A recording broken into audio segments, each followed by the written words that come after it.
This lesson examines the fourth and fifth chapters of Genesis. I've been using an interlinear in the past videos, but I'm going to show this comparison, this parallel instead. It does a better job, I think, as far as where we are in the text for showing the differences, which I think is of more interest than just looking at the interlinear, because I'm not going to do quite as much paraphrasing or translation as I go along as I have been, because the wording of the first three chapters were more critical in how we understand the passages, but this is becoming less so as we go along until we hit certain other parts of the Bible. So we're going to just show this one as we go along. I will paraphrase a bit of it, but then I will stop and analyze, and then we'll look at some more text and stop and analyze. So a little bit of a change of habit on this lesson. So Genesis 4 begins what you could call the second great epoch of human history, because the first, of course, was from creation to what is called the fall of man. God had given Adam and Eve dominion over all the earth, but the serpent conned them out of it, and treachery and death would be the common experience of all their children after them, and Cain and Abel would be the pattern of violence and victimization. So in this lesson, I will read part of the text and then stop to analyze, as I mentioned.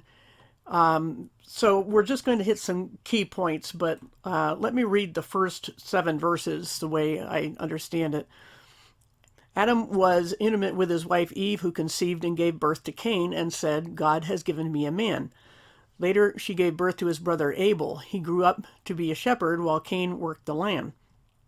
After some time passed, Cain brought a sacrifice to the master from the produce of the land, but Abel brought the first and best of his sheep. God looked favorably on Abel and his offerings, but he did not accept Cain and his offerings.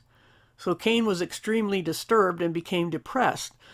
But the sovereign God said to him, "Why are you dejected and depressed? Isn't it still a violation if you indeed brought a sacrifice but not a proper one? Calm down. It is being returned to you, so you decide what to do with it." Okay, I'm going to stop there. That's the end of that section of verses. And obviously there's some key points in there that are different from even both of the ones you'll see on the screen here. So the first thing we see in this chapter is that children began to be born, the first of whom was Cain. And we recall the previous lesson about the serpent seed theory. It states clearly in verse 1 that it was Adam and not the serpent who fathered Cain. Some claim that the serpent fathered Cain and that this bloodline was what Jesus meant in John 8:44 when he told some people that they were of their father, the devil. But not only does this context there in John 8:44 clearly speak of spiritual matters rather than genetics, verse 1 here explicitly states that Cain's father was Adam. Another question to address here is the claim of some about pre-Adamic races, or a race that was wiped out between Genesis 1:1 and 1:2 on the basis of 2 points. That the Hebrew text there says the earth became formless, and that when Cain later went to a distant city and married, there had to be prior civilizations for him to go to. But remember what Paul said about sin entering the world through one man, and that being Adam. So whether it's a pre-Genesis 1-2 race or unnamed children from Adam and Eve, any who lived before Adam's rebellion would be sinless and probably immortal, since none of them would have been a part of God's curse. They are conspicuous by their absence. So here's how I would answer the 2 claims. For the alleged race between Genesis 1:1 and 1:2, why would the Bible go into detail about the great flood but be completely silent about a catastrophe of far greater magnitude? Because they say that the earth was completely wiped out and all these pre-Adamic races were wiped out too. Not one hint of that in the Bible anywhere. So the Septuagint, the Greek that you see there, with the translation of on the left, also gives no indication of the earth becoming, as you recall when we went over chapter 1. It never says anything about earth becoming void. As for the issue of Cain's wife, a question everybody asks. Adam and Eve certainly had many other children who were simply not mentioned because they weren't key personages in the Bible's overarching theme and purpose.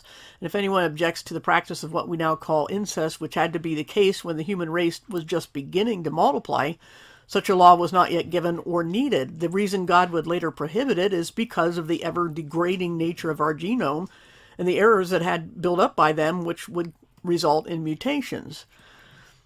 So God's conversation with Cain is significantly different in the Septuagint, the Greek, compared to the Masoretic text or Hebrew. And it's the Hebrew, which I had in mind in the previous lesson when I said something about the first failed attempt at persuasion. That version has God saying to Cain that sin was crouching at the door, but that Cain would need to overcome it. But the Greek has God telling Cain that he would have his offering returned to him so he could have another chance at doing the right thing. We can only speculate as to the reason for the rejection, but it seems that since the text points out that Abel brought the best he had, then Cain did not. I don't believe it was that Cain didn't bring an animal, but that the produce he brought was of inferior quality, because it points out that Abel brought the best of his flocks. Admittedly, the Greek wording is difficult to follow, but I think this interpretation makes better sense of the immediate context. But most people seem to view it as the reason for what happens next in the chapter. So the question is which context it really goes with.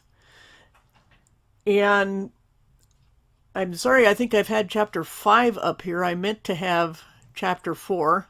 And I wasn't paying attention. Sorry about that, all that confusion. But we can see the text that I was referring to, where it says right there that Adam was Cain's father. It says it in both texts, and there's no question about it. So you can visit the link in the description to see the comparison if you want to go verse by verse. And so we're going to get up to the part now, verses 8 through 16. But again, it's very different. What I read is even different from the Septuagint as typically translated. And some of these have been done a long time ago. And so I can't, I'm just grabbing something that's easy to present. So you might have to do your own research on finding a better Septuagint translation. There's also the NETS, N-E-T-S, Bible that uses the Septuagint for the Old Testament. But again, take everything as this very strange and unfortunate habit of most translations since the King James always deferring to that and not wanting to deviate too far from it. It isn't because it's the best, it's because it's a tradition and people are afraid to mess with that. So at any rate, we can see there that starting in verse 5 at the top on the left here, or on the right, but I'm looking at the left of the Greek text translation, that the wording of even the Septuagint here, the Greek, is very oddly put.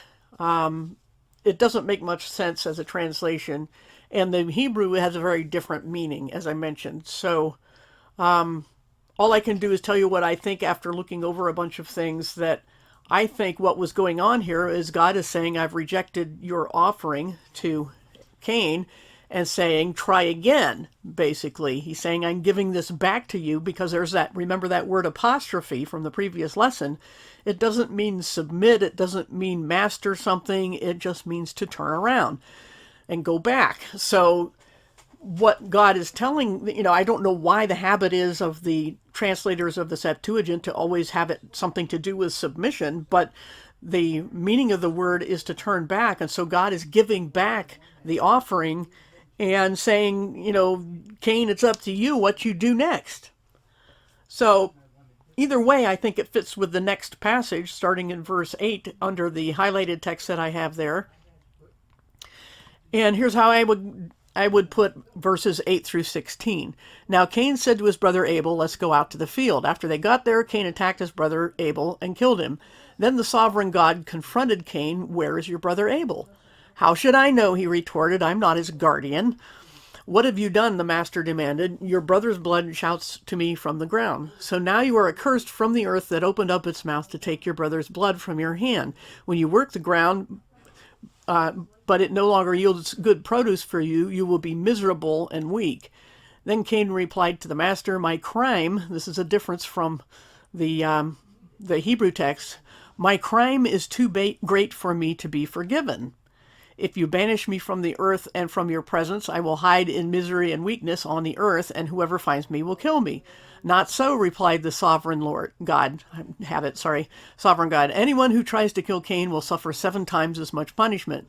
So the sovereign God marked Cain so that any who would find him would not kill him. Then Cain left God's presence and settled in the land of Nod across from Eden. Sorry about that. Now let's go back and look at this, and let me roll this down just a little bit so we can see just the verses 8 through 16 mainly. And what I find particularly striking, pun intended, about Cain's retort to God is the dripping sarcasm of not being his brother's guardian. That's why I went ahead and paraphrased or translated that section. And by the way, the difference between a translation and a paraphrase is that a translation is from one language to another. No matter how it's done, it's a translation, whereas a paraphrase is actually from a rewording in the same language. So, for example, the original Living Bible was in fact a paraphrase, not because it was put in modern language, but because it was translated from the King James, which is English, to more modern English. So that's a paraphrase. But a translation such as the New Living Translation is a translation no matter how anyone thinks how good of a job anyone thinks they did, is from Greek and Hebrew to English. That's a difference in language, therefore a translation. And really what I've been doing here is also translating. I've been calling it a paraphrase mainly because it's a very loose translation, not loose in terms of bad a changing of the meaning, because I'm showing the original text as I go, but also mainly because it is put in a thought for thought, which again is not a paraphrase. Thought for thought is not a paraphrase. The point of translation is to communicate, and whatever is the best communication, the best word meaning is a better translation. And again, you can use the interlinear for technical translation if you want to do that. So, at any rate, what I think Cain is saying to God is very sarcastic. Because his father Adam failed at guarding Eden and his mother Eve failed at guarding Adam, so he seems to be trying to shirk responsibility for his actions by rubbing in God's face the fact that he, unlike his parents, was not charged with protecting anyone. But just like his father Adam, he shifted blame from himself to God. So this attitude was already evident in his prior attempt to appease God with a substandard offering. So Cain has issues from the get-go.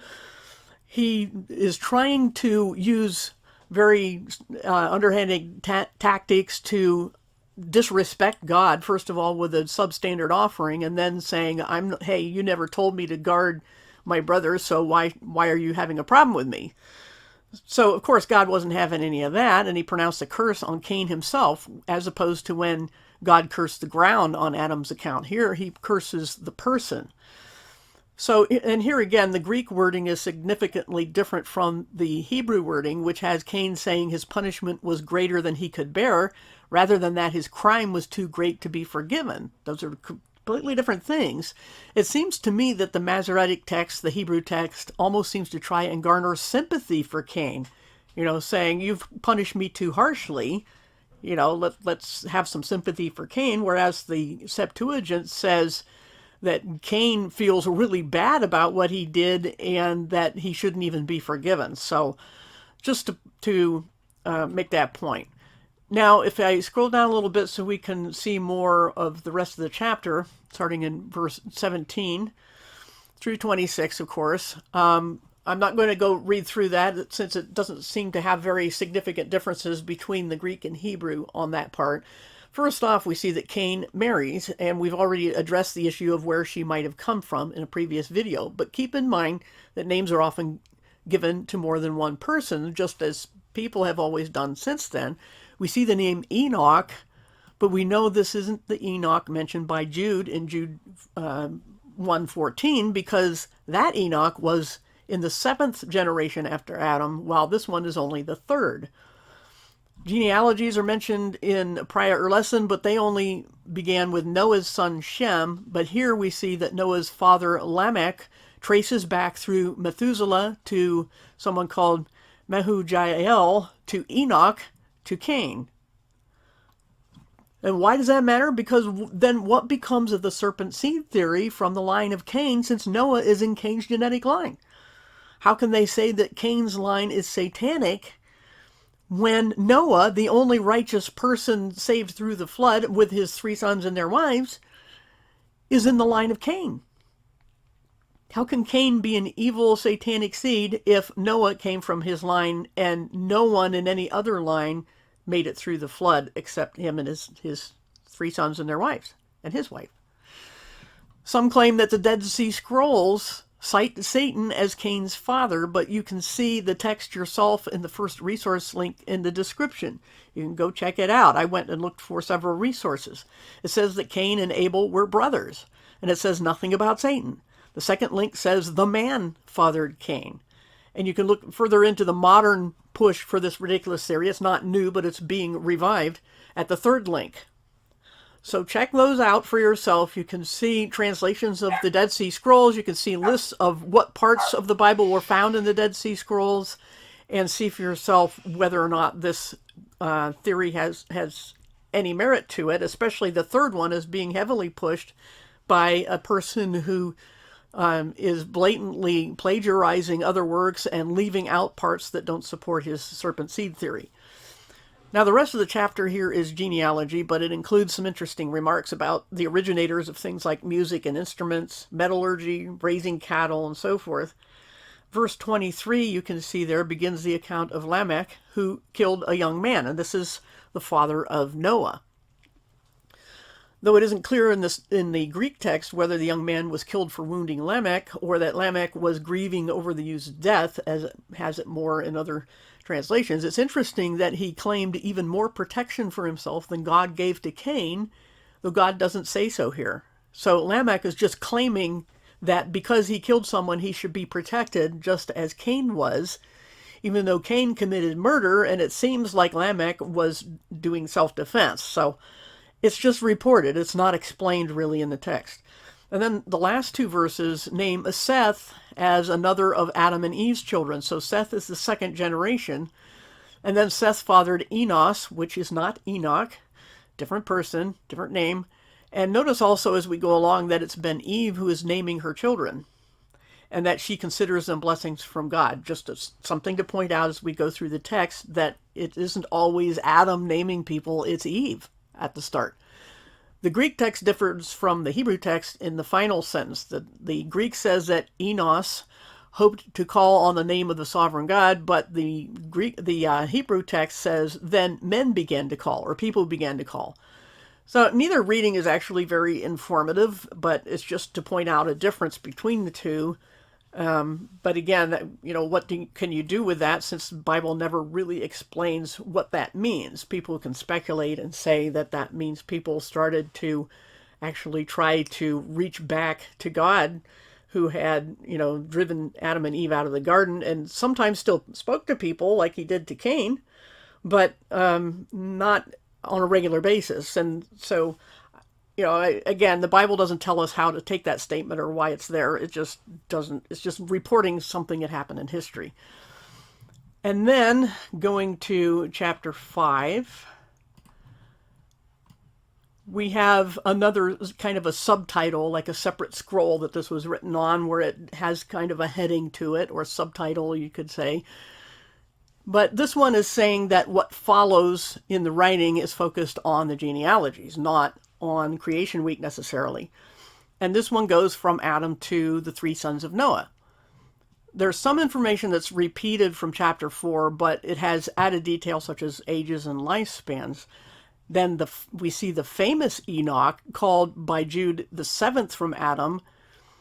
But it must, when Jude says the 7th, it must include Adam as the first from Adam, although it's kind of iffy there. But If you count the number of generations, you only come up with 6 after Adam, but the phrase seventh from Adam may be inclusive. Then there's no problem with that. That's a common thing, especially when it comes to timing in the Bible. But aside from being the father of the longest lived person ever, which was Methuselah, Enoch was taken alive at the age of 365 years to be directly with God. The Greek word there is metatheken, metatheken, and is found in Hebrews 11:5 when it reports on this event. So Hebrews 11:5 reports back on this and uses the very same Greek word. And it means to be transported, not simply to disappear, but to be taken somewhere. And this is a kind of snatching that we have mention of that word in the New Testament, which is harpazo, but this is not the same word. It just means to transport. It depends on the context. Again, the range of meanings. In some contexts, it will refer to a deserter, someone who turned away, ran away, and disappeared from where they were supposed to be. But in this context, Enoch was taken because he was good. So he wasn't deserting. God took him, it says. He didn't leave of his own accord. He was just taken by God out of the world. So this is a kind of an interesting and unprecedented leaving of earth. Not even Adam and Eve left that way. Nobody did. And the only other person we'll see in the Bible, in the Old Testament at least, who is taken alive to God's presence is Elijah, who was taken to heaven in the fiery chariots of fire. And of course, there's a movie named after that. But the point being that both of them are taken by God in the Old Testament times without having to die.